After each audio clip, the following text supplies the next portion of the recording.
पाकिस्तान अमन का सुल्तान बर्गनस्टॉक में पाकिस्तान की सालिसी में ईरान और अमरीका के तकनीकी मुज़ाकरात का पहला राउंड। दोनों ममालिक के वफूद के दरमियान बातचीत 45 मिनट जारी रही। अमरीकी मीडिया ने सिफारती ज़राए से दावा किया है कि मुज़ाकरात के पहले राउंड में लेबनान, आबने हुर्मुज़ और ईरानी जौहरी ज़खायर पर बात हुई। मुज़ाकरात के लिए 60 रोज़ा फ्रेमवर्क पर भी गुफ्तगू हुई। फरीकैन के दरमियान वाज़ेह और साफ गोई के साथ तबादला ख्याल हुआ।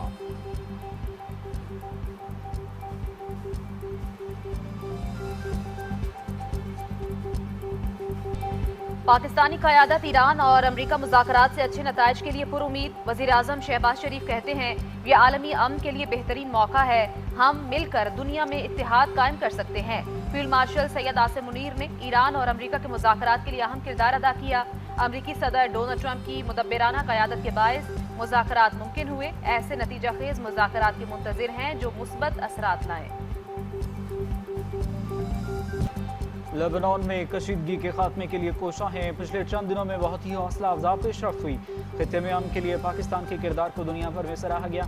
नायब अमरीकी सदर जेडी वैंस की समिट हॉल पहुंचने पर गुफ्तगू। कहा अमन आसान नहीं, हम लेबनान समेत तमाम महाजों पर अमन के लिए काम कर रहे हैं। पाकिस्तानी फील्ड मार्शल सैयद आसिम मुनीर एक बेहतरीन सिपह सालार हैं। ये सिर्फ शुरुआत है, हम अपने खित्ते के बेहतर मुस्तकबिल के लिए काम कर रहे हैं। आज जो कुछ हो रहा है वो खित्ते और दुनिया की सलामती के लिए अहम है। कतरी वज़ीर आज़म शेख अब्दुर्रहमान बिन जासिम अल सानी की गुफ्तगू। कहा मुफाहमती एग्रीमेंट और तकनीकी मुज़ाकरात खित्ते के अमन के लिए इंतहाई खुशगवार शगुन है। अमरीका ईरान का करीबाना आलमी मईशत के लिए भी खुशखबरी है। अमन के लिए पाकिस्तानी क़यादत की जितनी तारीफ की जाए वो कम है।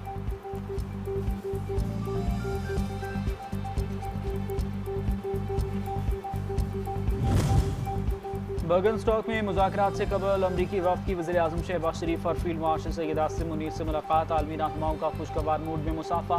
पुरजोश अंदाज में गले मिले ईरानी वफ़द की भी पाकिस्तानी वफ़द से मुलाकात। ईरानी वफ़द में स्पीकर बाकिर कालाबाफ और वज़ीर ख़ारजा अब्बास इराक़ची शामिल। दोनों ममालिक के रहनुमाओं ने एक दूसरे के साथ गर्मजोशी से मुसाफा किया और गले मिले।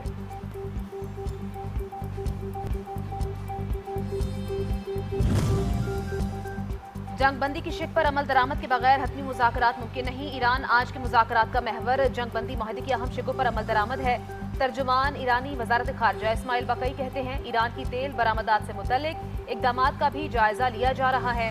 मुंजमद ईरानी असासों की फराहमी का मामला भी मुज़ाकराती एजेंडे में शामिल है।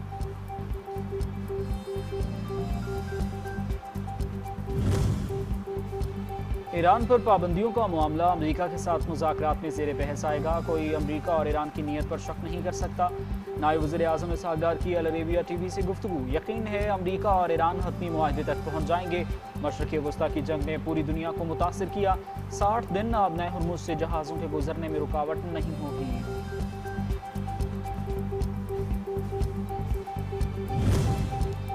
अमरीका ईरान अमन मुआहदे में कामयाब सालिसी। पाकिस्तान की तारीख की सबसे बड़ी सिफारती कामयाबी। दुनिया की तवज्जो का मरकज। आलमी जरीदे ब्लूमबर्ग के मुताबिक पाकिस्तानी वज़ीर आज़म और अस्करी क़यादत अमरीका ईरान जंग रुकवाने के लिए मरकजी शख्सियात के तौर पर उभरे। अमरीकी महकमा दिफा के साबिक एहलकार ने पाकिस्तान को खित्ते में एक बाअसर सिफारती और फौजी खिलाड़ी करार दे दिया।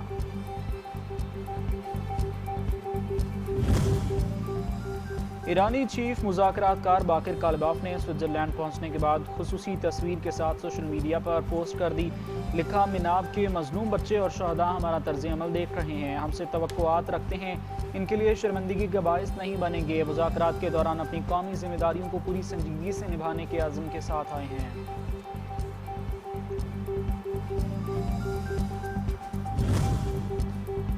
अमरीकी सदर ट्रंप धमकियों से बाज ना आए। ईरान के साथ मुआहदा न होने की सूरत में हुर्मुज़ पर टोल टैक्स आयद करने का इंदिया दे दिया। कहा 60 दिन की मुद्दत खत्म होने के बाद भी कोई टोल आयद नहीं किया जाएगा। अगर टोल टैक्स आयद किया भी गया तो सिर्फ अमरीका करेगा और रकम मशरक़ वस्ता की सिक्योरिटी के लिए खर्च की जाएगी।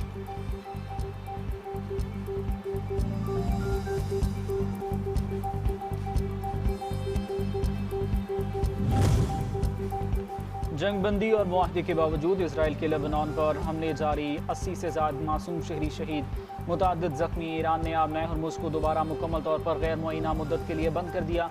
उधर गाज़ा और इजरायली दहशतगर्दी से अल जज़ीरा के नुमाइंदे समेत 6 अफराद शहीद, एक कमसिन बच्चा भी शामिल।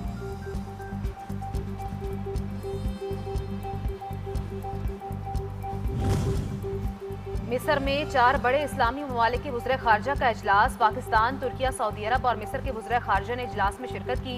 तर्जुमान दफ्तर ख़ारजा के मुताबिक खित्ते की सूरत हाल और इस्लामाबाद मुफाहमती याददाश्त पर अमल दरामद का जायजा लिया गया। शुरका का मुश्तरका चैलेंजेस से निपटने के लिए मुज़ाकरात और सफारतकारी की अहमियत पर जोर। चारों ममालिक ने अमन व इस्तेहकाम और राब्ताकारी में ताउन बढ़ाने पर इत्तेफाक किया।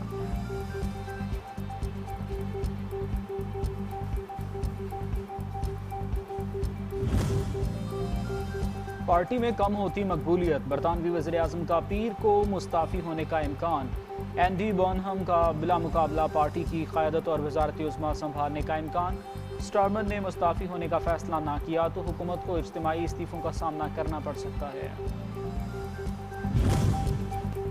पाकिस्तान पीपल्स पार्टी और इस्तेहकाम पाकिस्तान पार्टी के दरमियान गिलगित बल्तिस्तान में हुकूमत साजी के मामला तय पा गए। पीपल्स पार्टी की मरकजी और सूबाई क़यादत का इस्तेहकाम। पाकिस्तान पार्टी की मरकजी और सूबाई क़यादत की मुलाकात के बाद मुश्तरका प्रेस कॉन्फ्रेंस। पीपल्स पार्टी रहनुमाओं ने हुकूमत साजी में ताउन पर इस्तेहकाम पाकिस्तान पार्टी की क़यादत का शुक्रिया अदा किया।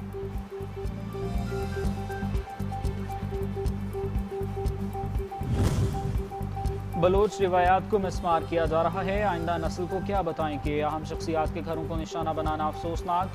वज़ीर आला बलूचिस्तान मीर सरफराज भुट्टी का सूबाई असम्बली इजलास में इजहार ख्याल। कहा, अपोजिशन की तनकीद को रहनुमाओं के तौर पर लिया। एक महात्मा कहता था, सड़कें बनाना तरक्की नहीं। पीटीआई अरकान की जानिब से करप्शन की बातें करना मजे का खेज है। वज़ीर इत्तलात पंजाब अज़मा बुखारी का असम्बली फ्लोर पर इजहार ख्याल। पीटीआई को खूब आड़े हाथों लिया। कहा, सियासी तनकीद सर आंखों पर, झूठ काबिल कबूल नहीं। पीटीआई अरकान की तकरीर बगावत से शुरू और हथियार पर खत्म हुई। बेबुनियाद इल्जामात लगाना पीटीआई का वतीरा है।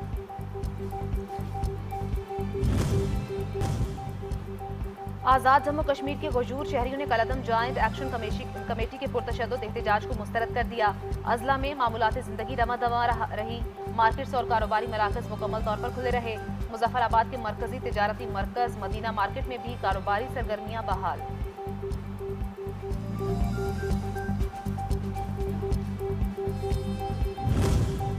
इस्लामाबाद और रावलपिंडी में तेज़ हवाओं और गरज चमक के साथ बारिश, ठंडी हवाएं चलने से मौसम खुशगवार हो गया। महकमा मौसमियात के मुताबिक आइंदा 24 घंटों के दौरान खैबर पख्तूनख्वा के बालाई इलाकों में बारिश के साथ यालाबारी का भी इम्कान। शहरियों को बारिश के दौरान नदी नालों से मोहतात, बिजली के खंभों से एहतियात की हिदायत।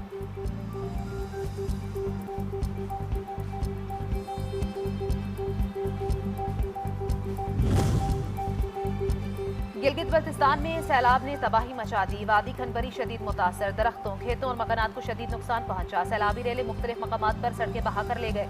हजारों अहले इलाका सड़कें तबाह होने से मुश्किलात का शिकार।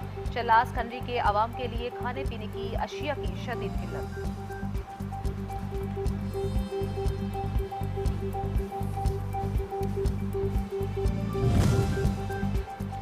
फीफा वर्ल्ड कप 2026 के दिलचस्प मुकाबले जारी। पहली बार वर्ल्ड कप खेलने वाली कोरासाओ की जानिब से एक्वाडोर के 15 से जायद हमले नाकाम। Match draw. जर्मनी ने आयरिश कोस्ट को शिकस्त देकर 12 साल बाद नॉकआउट मरहले के लिए क्वालिफाई कर लिया। जापान ने 4 के मुकाबले में 0 गोल से ट्यूनिस को शिकस्त दी।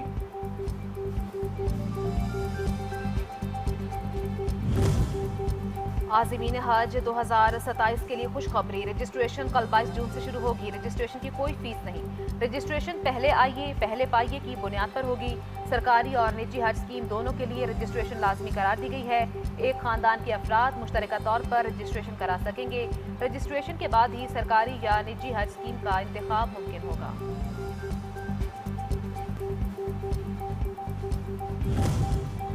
IG इस्लामाबाद सैयद अली नासिर रिजवी की हिदायत पर इस्लामाबाद पुलिस का flag march. SSP operations Islamabad Qazi Ali Raza ने फ्लैग मार्च की क़यादत की। फ्लैग मार्च का मकसद मुहर्रमुल हराम में अमन व अमान के क़याम और इत्तेहाद व यगानगत के फ़रोग़ के लिए इस्लामाबाद पुलिस के अज़्म का इजहार है। Flag march Pakistan sports complex से शुरू होकर शहर के मुख्तलिफ रास्तों से होता हुआ वापस पाकिस्तान स्पोर्ट्स कॉम्प्लेक्स में इख्तिताम पज़ीर हुआ।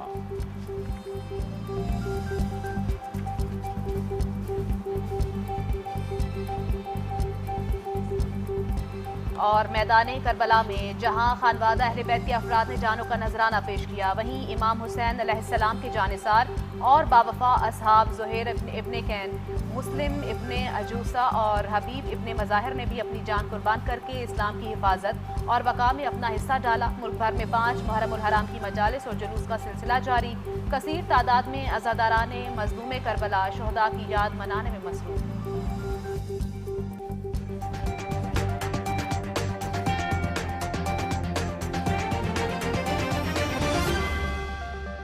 सब चूंकि आपने अभी पिछले जवाब में बड़ा वाज़ेह तौर पर बताया कि ईरानियन करेंसी इंप्रूव हो रही है, people are investing into that. एक और कल की खबर थी, कितने अरब डॉलर का तेल 4 दिन में ईरान ने बेचा है। ये जब मंडे ऑनवर्ड्स जब ये इस हवाले से खबरें आई, अब ईरान का मानना ये है कि और ये उनके सुप्रीम लीडर का भी एक स्टेटमेंट था कुछ अर्सा पहले जो मेरी नज़र से गुजरा, और वो बड़ा वाज़ेह था कि जो ये वेस्ट का एक ख्वाब था, डरावना ख्वाब था, वो सच साबित हुआ है और ईरान एक ताकत बनकर उभर आया है। आप समझते हैं कि आने वाले वक्त में जिस तरह से ये अब सीज़फायर और फिर ये मुआहिदा और चीज़ें और सब ये मामला ठीक होता है और पाबंदियां हटती हैं, उनके असासे जो मुंजमद हैं वो वापस मिलते हैं, चीज़ें चलती हैं आगे, ईरान इस पूरे खित्ते में एक एक नई तरीके से उभरेगा, एक नई ताकत बनकर उभरेगा। इसी तरफ क्या इशारे मिल रहे हैं और इसी तरफ आपका तज्जिया भी है? देखिए रिजवान साहब, इसमें कोई दो राय नहीं है। मैं ये समझता हूँ कि इस जंग में जो नफसियाती और फौजी बर्तरी ईरान को हासिल हुई है अगेंस्ट अमेरिका, वो कहीं नहीं थी। और जिस तरह अमेरिकन खुल के सामने आए हैं, मन नजर आ रहा है कि कहीं ना कहीं आने वाले दौर में एक अमेरिकन डाउनफॉल स्टार्ट होगा, तो that's because of this war with Iran. और ईरान की वाजिया एक बर्तरी नजर आई, even though they lost a lot of things. मतलब काफी हद तक जो उन्हें बहरी नुकसान हुआ है, उन्हें फजाई नुकसान हुआ है, मगर the strategy which they opted to fight this war, that was tremendous and that made them superior. मतलब एक सुपर पावर के अगेंस्ट में वो कहीं ना कहीं स्टैंड करके उन्होंने एग्जिस्ट किया। अब अमेरिका ईरान का सर्वाइवल इस चीज में है कि उसकी इकोनॉमी सर्वाइव करे। देखें, और ईरान की इकोनॉमी सिर्फ एक सूरत में सर्वाइव कर सकती है, where they will be allowed to ship and transport their oil. अगर ईरान की ऑयल इंडस्ट्री ग्रो करेगी तो फिर उसकी जो है वो इकोनॉमी ग्रो करेगी। और ईरान के बस हम उसके बहुत बड़े खरीदार हैं, हमारे हमसाए उसके खरीदार हैं, चाइना उसका बहुत बड़ा खरीदार है और बाकी जगह उसकी है। और वो जब इंडस्ट्री ग्रो करेगी तो इस कंपटीशन की वजह से जहाँ पे एक तेल की कीमतें कम होंगी, वहां पे एक म्यारी और बेहतर तेल भी मिलेगा और हमें बहुत मिलेगा। और उसका एक और चीज बहुत इंपॉर्टेंट है कि जब ईरान से पाबंदियां हटेंगी तो जो हमारा बड़ा मेजर फैक्टर है पाक ईरान गैस पाइपलाइन का, जिसकी हमें बहुत बड़ी रॉयल्टी मिलनी है और जो ईरान तक आ गई हुई है, और हमारा डिस्प्यूट भी उस पर हमसे चला था क्योंकि हमने अपना वो काम नहीं किया था, तो वो एक बहुत बड़ा एज हमें मिलेगा कि हमें भी उसका इकोनॉमी का फायदा होगा। क्योंकि हमारा नेबर अगर स्ट्रांग होगा तो उसका इम्पैक्ट कहीं ना कहीं हमारी इकोनॉमी भी आएगा। और ईरान का financially, economically, socially, strategically strong होना इस वक्त हमारे मुफाद में, क्योंकि ईरान ने बिल आखिर ये रियलाइज कर लिया है कि Pakistanis are their true friend.